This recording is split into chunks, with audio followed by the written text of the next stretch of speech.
मुसलमान सिर्फ पर्चा बांटेगा। 18% मुसलमान उत्तर प्रदेश में ये पर्चा बांटेंगे और 8% वाला यादव कुर्सी पे बैठेगा। ये अब नहीं चलेगा।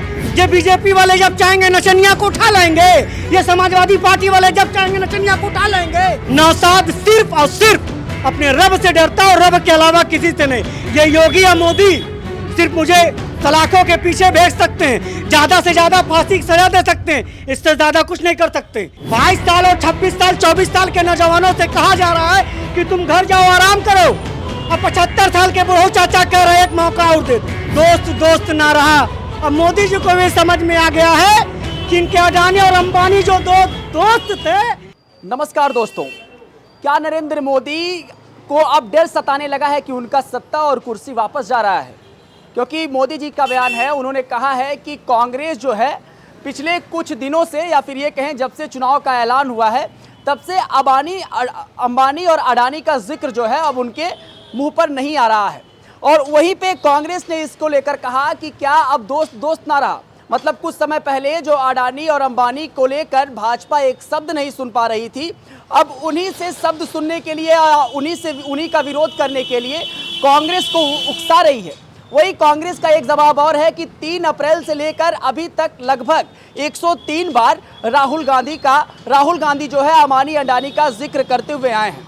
लेकिन अभी हम गोरखपुर में हैं और गोरखपुर की हालिया स्थिति बताऊं कि गोरखपुर में काजल निषाद चुनाव लड़ रही हैं समाजवादी के बैनर तले, और बसपा से यहाँ उम्मीदवारी कर रहे हैं जावेद सिमनानी, और रवि किशन शुक्ल यहाँ से भाजपा के निवर्तमान सांसद हैं और एक बार फिर से पार्टी ने उन पर विश्वास जताया है। एक बात बताइए, क्या अब नरेंद्र मोदी को डर सताने लगा है? एकदम डर सताने लगा। 400 पार नहीं 400 विनाश होगा। और सबका साथ सबका विनाश का जो नारा था, तो मुसलमानों के साथ ये भेदभाव कर रहे हैं और वही काम अब अखिलेश यादव भी कर रहे हैं। अखिलेश यादव भी वही काम? अखिलेश यादव भी। तो अखिलेश कहा जाता है कि समाजवादी पार्टी जो है, समाजवादी पार्टी जो सपा है वो मुस्लिम और यादव को लेकर चलती है। नहीं, जो पीडीए को उन्होंने नारा दिया, इस बार बताइए आप मुसलमानों को कितना टिकट अखिलेश यादव ने दिया। अब मुसलमान के मुद्दे पर अखिलेश यादव जबान बंद कर लेते हैं। आजम खां भी सड़ रहे हैं, जितने मुस्लिम का उनका दुर्दशा हो गया। अब मुसलमान जो है, तो आपके कहने का मतलब ये है कि समाजवादी पार्टी मुस्लिम विरोधी है? एकदम विरोधी है। आर्या संघ से मिली हुई है, एकदम से हाँ संघ से मिली हुई है, एकदम विरोधी। मुसलमान को अब उनका अखिलेश सिंह यादव का साथ छोड़ करके बहुजन समाज पार्टी में जुट जाना चाहिए, बहुजन की बात करना चाहिए। अब मुसलमान को इस समय जो है तकाजा है कि वो बहुजन समाज पार्टी को पूरे उत्तर प्रदेश में वोट दे, क्योंकि ये अखिलेश यादव ने मुसलमानों का अनदेखी कर रहे हैं। संसद का टिकट काट दे रहे हैं, मुसलमान को नहीं दे, भागीदारी भी नहीं है। अच्छा, पिछले कुछ दिनों से लगातार देखा रहा है कि बसपा जो है वो जहां से टिकट दी हुई है, टिकट बदलने का जो कारवा है वो चला आ रहा है। ये ऐसा क्यों? इसलिए कि मुसलमानों को भागीदारी दे रहे हैं कि जहां मुस्लिम है और दलित गठजोड़ बना करके मुसलमान जीतेगा। इस बार बहुजन समाज पार्टी कम से कम 40-50 सीट जीतेगी उत्तर प्रदेश में, और 40-50 सीट जीतेगी कम से उत्तर प्रदेश में। अब मुलायम सिंह का सोपारा, अखिलेश सिंह का सोपारा साफ हो जाएगा और 4-5 भी नहीं जीत पाएंगे। मुसलमान का जो पार्टी 4-5 नहीं जीत पा रही, इंडिया गठबंधन नहीं, जो 2% ये बताइए। एक समय था बहुजन समाज पार्टी और ये जो है समाजवादी पार्टी गठबंधन किए थे। समाजवादी पार्टी 4-5 में लड़खड़ा गई, और जहाँ मुसलमान उम्मीदवार थे, दलित मुस्लिम का गठजोड़ था, वहाँ बहुजन समाज पार्टी 10 सीट जीती। और 2% वाले से गठबंधन किए हैं, और 2% वाले कांग्रेस आप जान रहे 17 सीट पर लड़ रही है। और मीडिया वाले भी ये दिखाते हैं कि ये भाजपा और समाजवादी में गठबंधन है। वो भाजपा समाजवादी जो है एक दूसरे के टक्कर दिखाते हैं। नेशनल कोऑर्डिनेटर के पद से क्यों हटा दिया गया आकाश आनंद को? इतना बढ़िया मुखर होके तो 10 रैलियां किए और लगातार बोलते हुए दिख रहे थे भाजपा के विरोध में। देखिए, बहन जी ऐसा काम करती हैं कि पूरा भारत चौंक जाता है, और संगठन में फेर बदल होता रहता है। इसमें हम लोग ध्यान नहीं देते हैं। अच्छा, कल को किसी को अच्छा युवा थे आकाश आनंद, उनका जो मोराल था वो नहीं डाउन हो जाएगा आपको लग रहा है? कुछ नहीं डाउन, संगठन में फेर बदल होता रहता है हमारे संग, और जैसे संगठन जैसे नहीं है। ये बहुजन समाज पार्टी में संगठन का फेर बदल होता रहता है, इस पर हम लोग ध्यान नहीं देते। बहन जी का जो आदेश होगा सबको मानना है। बहन जी का आदेश सबको? हाँ, सबको मानना है। चाहे हमारे वो युवा जुड़ रहे थे, आकाश आनंद बोल रहे थे तो युवा अभी भी युवा जुटे हुए हैं। ऐसा नहीं है, ये मिशन का है, ये चलता रहेगा।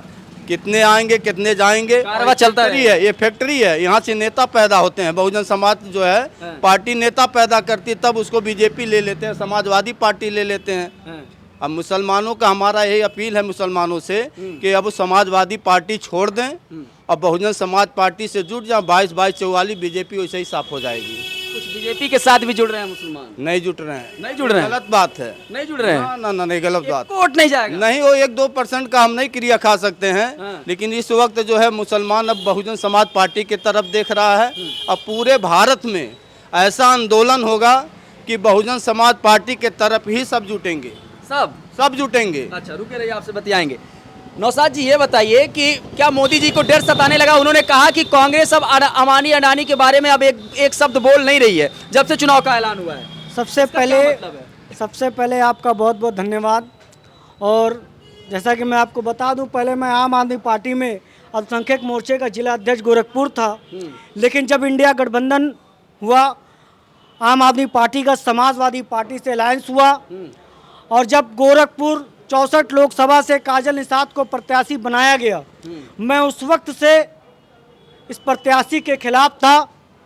लगातार मैं अपने पार्टी के बड़े नेताओं से बात करता रहा कि मैं समर्थन नहीं करूंगा, नहीं तो मैं पार्टी से इस्तीफा दे दूंगा। लोग मेरे ऊपर दबाव बना रहे थे, लेकिन मैंने अभी 2 दिन पहले आम आदमी पार्टी से इस्तीफा दे दिया और अपने पद से भी इस्तीफा दे दिया।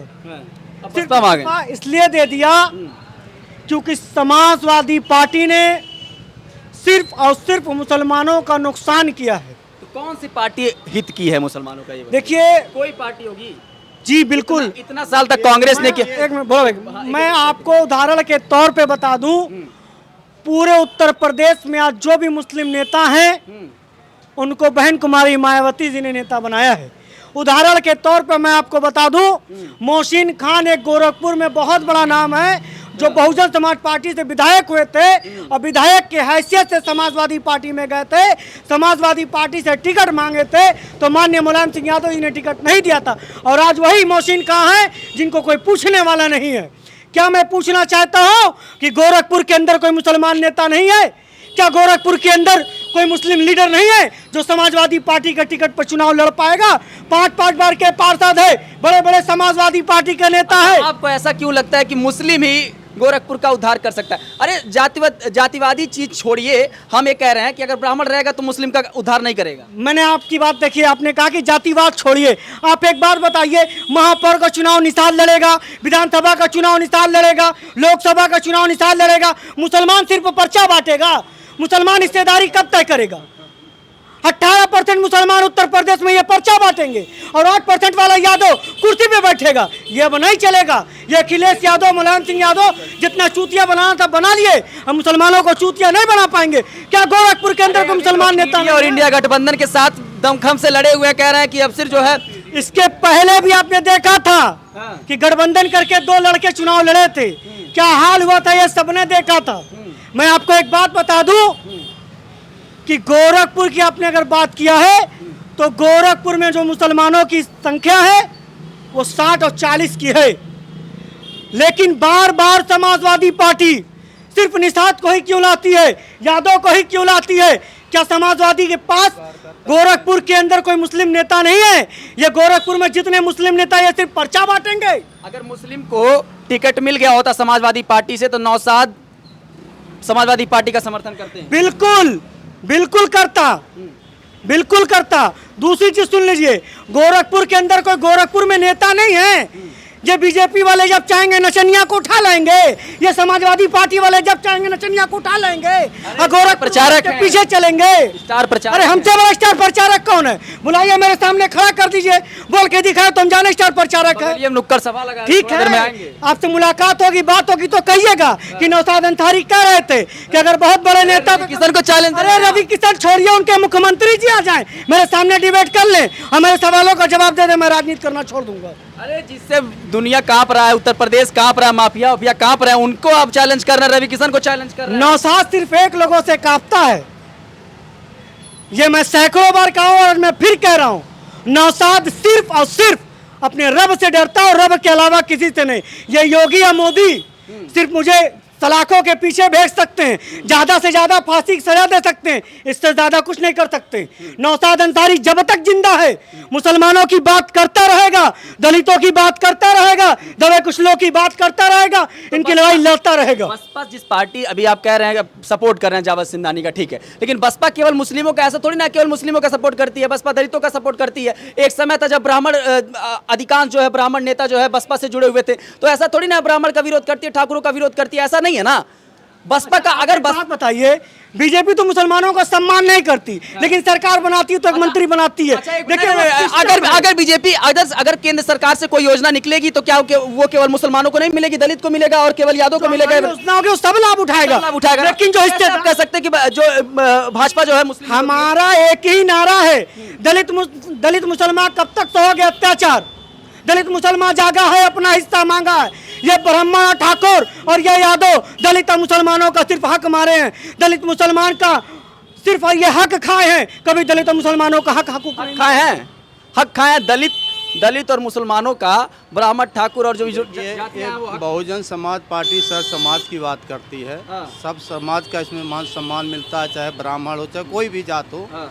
इसीलिए बहुजन समाज पार्टी की जब जब सरकार बनती है, शेर बकरी एक घाट पानी पीते हैं, उसमें ऐसा कुछ नहीं है, एकदम साफ है, खुला है, जैसे आसमान नीला है उसी तरीका से झंडा नीला बना हुआ है और एक समान उसी के तले सारे लोग जैसे बराबर रहते हैं, उसी तरीके से बहुजन समाज पार्टी में सबका सम्मान है, मतलब मुसलमानों का ही नहीं केवल सबका सम्मान। अच्छा एक बात बताइए, अभी आकाश आनंद 10 रैलियां किए सीतापुर में, उन्होंने बोला कि भारतीय जनता पार्टी यानी जो सरकार है वो आतंकवादी सरकार है, बुलडोजर वाली सरकार है, बुजुर्गों और नौजवानों पर अत्याचार कर रही है सरकार। एक मिनट सरकार पे एक मिनट रुक जाइए, बुलडोजर सरकार है और ये बुजुर्गों और युवाओं पर अत्याचार कर रही है। उसके बाद जो खबर आती है वो तो आप देखें, आकाश आनंद को नेशनल कोऑर्डिनेटर पद से हटा दिया गया, उत्तराधिकारी दोनों जिम्मेदारियों से मुक्त कर दिया गया। एक युवा थे और युवा लगातार जुड़ रहे थे उनके साथ। बहुत अच्छी बात आपने कहा है।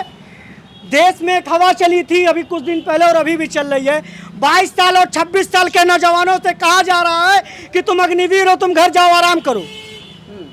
22 साल और 26 साल 24 साल के नौजवानों से कहा जा रहा है कि तुम घर जाओ आराम करो, और 75 साल के बुढ़ो चाचा कह रहे हैं एक मौका और दे दो। बताओ नौजवानों, तुम्हारे साथ इंसाफ हो रहा है? इंसाफ वाली बात हो रही है? 75 साल के चाचा काम करेंगे और 22 साल का नौजवान घर में आराम करेगा, ये इंसाफ है? बताइए इंसाफ है ये? जो नौजवान, जिन नौजवानों के कंधे पे ये हिंदुस्तान चल रहा है, उन नौजवानों को घर में आराम करने के लिए कहा जा रहा है। और चाचा, यही वो चाचा हैं जो कुछ दिन पहले कहे थे सिर्फ 50 दिन दे दीजिए, 51वां दिन नहीं मांगूंगा। 10 साल बीत जाने के बाद भी ये चाचा कह रहे हैं 5 साल और मौका दे दो। अरे चाचा, अब तो शर्म करिए, कितना देश वालों को लूटेंगे, कितना इस देश को गरीब बनाएंगे, कितना इस देश की गरीब जनता को भूखे मारेंगे, कितना इस देश के नौजवानों को बेरोजगार करेंगे। चाचा आप तो शर्म कीजिए, 75 साल उम्र हो गई, अब घर जाइए आराम कीजिए। कैसे सुधरेगा देश? कैसे? जब बताइए देश तभी सुधरेगा ये आर्य संघ या मुलायम सिंह, ये उनके लड़के अखिलेश, ये जो है आर्य संघ का एक पैतड़ा है कि ऐसा किया जा कि भारत देश, तो वो भी करते हैं आरएसएस का। सुनिए, भारत देश में ऐसा बीज ये लोग बो दिए हैं समाजवादी पार्टी आरएस भाजपा कि ताकि हिंदू मुस्लिम कर दिया जाए, ताकि बहुजन समाज पार्टी को तीसरे नंबर पर ढकेल देते हैं, जो कि बहुजन समाज पार्टी पहले नंबर पर लड़ाई इस वक्त है उत्तर प्रदेश में, पहले नंबर पे। लेकिन आर्य संघ का से मुलायम सिंह अखिलेश के लड़के मिले हुए हैं और ये चाहते हैं हिंदू मुस्लिम ऐसा कर दिया जाए कि 20% वोट मुलायम सिंह से चपदा रहे, चपक जाए और 2080 का चुनाव हो जाए। और जब जब अखिलेश की सरकार बनती है भाजपा मजबूत होती है, और जब जब बहुजन समाज पार्टी की सरकार बनती है तो ये बीजेपी नीचे चली जाती है। ये रिकॉर्ड आप देख लीजिए। अच्छा, तो इन लोगों का तिकड़म है। बी पार्टी समाजवादी पार्टी है, मुसलमानों का सबसे अधिक नुकसान समाजवादी पार्टी कर रही है। इसलिए मुसलमानों से बार बार अपील है कि मुसलमान बहुजन समाज पार्टी को वोट दें, पूरे भारत में बहुजन समाज पार्टी को वोट दें। आने वाला दिन बहुजन पार्टी को। क्या कह रहे थे आप? अभी आपने देखा होगा कल तेलंगाना के अंदर चाचा एक सभा को संबोधित कर रहे थे, तो चाचा ने उस सभा में कहा कि विपक्ष के लोगों के मुंह पर अब अडानी और अंबानी का नाम क्यों नहीं आता। कल यही चाचा थे, यही भारतीय जनता पार्टी थी और यही भारतीय जनता पार्टी के नेता थे। जब विपक्ष के लोग अडानी और अंबानी का नाम लेते थे तो उनको बुरा लग जाता था, लेकिन आज यही लोग कह रहे हैं, क्योंकि अब इनको भी कुर्सी खसकती हुई दिखाई दे रही है, इनको भी अपनी नैया डूबती हुई दिखाई दे रही है। एक गाना आपने सुना होगा, दोस्त दोस्त ना रहा। अब मोदी जी को भी समझ में आ गया है कि इनके अडानी और अंबानी जो दो दोस्त थे अब इनसे घिसकते जा रहे हैं, क्योंकि उगते हुए सूरज की सभी पूजा करते हैं, डूबते हुए सूरज को कोई पूजता नहीं है। इसी तरह जब भारतीय जनता पार्टी का सूरज उगा था तो अडानी और अंबानी ने भी पूजा था। अब अडानी और अंबानी को भी मालूम है भारतीय जनता पार्टी का सूरज डूब रहा है, इसलिए उन्होंने भी भारतीय जनता पार्टी की पूजा करना छोड़ दिया है। और मोदी जी, ये जो आपको एहसास हुआ कि आपकी कुर्सी डगमगा रही है और अडानी अंबानी भी आपसे घसक रहे हैं, बिल्कुल सही आपने सोचा है, सही आपको भनक लगी है। जो आपका एक नारा था, इस बार 400 पार हो ना हो, 40 पार तो आप नहीं होंगे, ये नौशाद अंसारी का वादा है। चलिए नौशाद जी, बहुत बहुत धन्यवाद जुड़ने के लिए हमसे। तो ये नौशाद अंसारी थे, एक लोग और थे इनके साथ जुड़े हुए थे। ये समझने की एक बार कोशिश की है कि आखिर जिस तरीके से मोदी जी ने एक जनसभा में, तेलंगाना के एक जनसभा में एक बात कही कि जो विपक्षी हैं या फिर उन्होंने खासकर कांग्रेस के शहजादे यानी राहुल गांधी को लेकर कोट किया। उन्होंने कहा कि अब राहुल गांधी के मुंह पर अमारी और अंडानी को लेकर जिस तरीके से बात उन्होंने मुखरता से पहले करते थे, लेकिन चुनाव के ऐलान के बाद उन्होंने एक भी बार नहीं बोला। कांग्रेस की तरफ से भी लगातार इससे प्रतिक्रिया आ रही है। बाकी इस पर आपकी क्या प्रतिक्रिया, अपनी प्रतिक्रिया हमको साझा कर सकते हैं। बने रहे गोरखपुर पोस्ट के साथ, मैं आपके साथ विक्के से।